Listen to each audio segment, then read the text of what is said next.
जैसा कि आप सभी को छत्तीसगढ़ माध्यमिक शिक्षा मंडल की तरफ से सभी सब्जेक्ट के असाइनमेंट प्रोवाइड करा दिए गए होंगे, तो आज की इस वीडियो में हम कक्षा 12वीं के अर्थशास्त्र अर्थात इकोनॉमिक्स का पूरा सॉल्यूशन देखने वाले हैं। आपको किसी और वीडियो में जाने की ज़रूरत नहीं पड़ेगी, किसी की भी।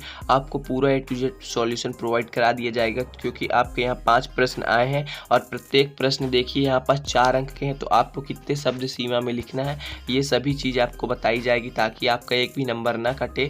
ठीक है, तो चलिए इस वीडियो को शुरू करते हैं।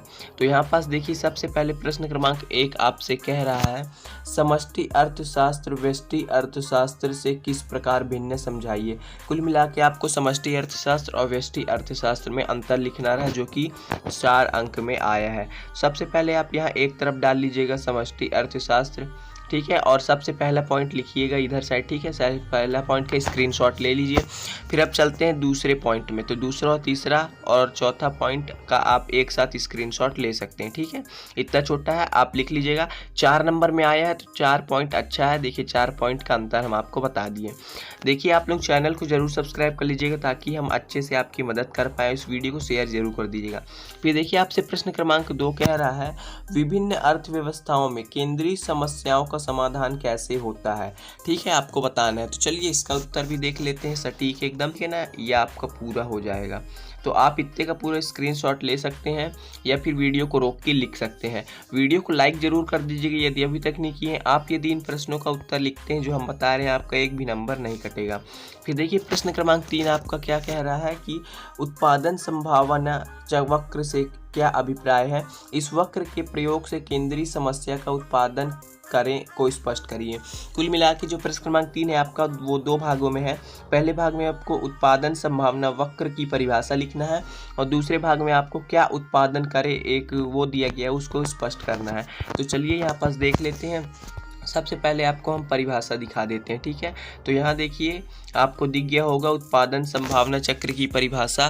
तो आपको सिर्फ इतना लिख लेना है प्रश्न क्रमांक 3 के पहले भाग में, जो कि आपकी परिभाषा पूछी गई है इसकी। ठीक है, फिर इसके बाद आपको एक शब्द दिया गया है, उसको समझाना रहा। तो ये देखिए इसका उत्तर हो जाएगा। ठीक है, ये इसका उत्तर हो जाएगा आपको। ये देखिए यही पूछा गया है, क्या उत्पादन करें, तो वही मतलब है क्या उत्पादन किया जाए। आप हेडिंग डाल लीजिएगा क्या उत्पादन करें, और इसको पूरा लिख लीजिएगा। ये आपके क्वेश्चन नंबर 3 का दूसरा भाग है। ठीक है, अब चलते हैं प्रश्न क्रमांक 4 की और प्रश्न क्रमांक 4 क्या कह रहा है। ठीक है, प्रश्न क्रमांक 4 में देखिए आपसे कह रहा है, एक उदाहरण की सहायता से अवसर लागत की अवधारणा को समझाइए। तो चलिए एक उदाहरण की सहायता से अवसर लागत की अवधारणा को समझ लेते हैं। यहाँ पास आपको वो उदाहरण देखने को मिल जाएगा, क्योंकि ये छोटा है, सिर्फ उदाहरण द्वारा समझाना है। तो आपको बस इतना लिख लेना है। ठीक है, आपको बस इतना लिख लेना, आपको पूरा नंबर मिल जाएगा डेफिनेटली। ठीक है, तो ये प्रश्न क्रमांक 4 का आपका उत्तर हो गया। अब चलते हैं प्रश्न क्रमांक 5 की ओर, देखते हैं प्रश्न क्रमांक 5 क्या कह रहा है। प्रश्न क्रमांक 5 कह रहा है, देखिए यहाँ पास आपसे सीमांत अवसर लागत क्या है, इनके बढ़ने के कारण लिखिए। तो चलिए इसका उत्तर देख लेते हैं कि सीमांत अवसर लागत क्या है। सबसे पहले आपको देखिए यहाँ पास आपके लिए प्रश्न भी फिर से लिखा गया है, ताकि कंफ्यूजन ना हो। यहाँ पर सीमांत अवसर लागत, ठीक है, लेकिन आपको प्रश्न से आपका कोई क्वेश्चन हो, डाउट हो, या फिर किसी क्वेश्चन का कॉन्सेप्ट हो, बोर्ड्स, जेई, नीट का कोई सवाल हो, उन सभी को सॉल्यूशन लेके आ चुका है फिलो ऐप।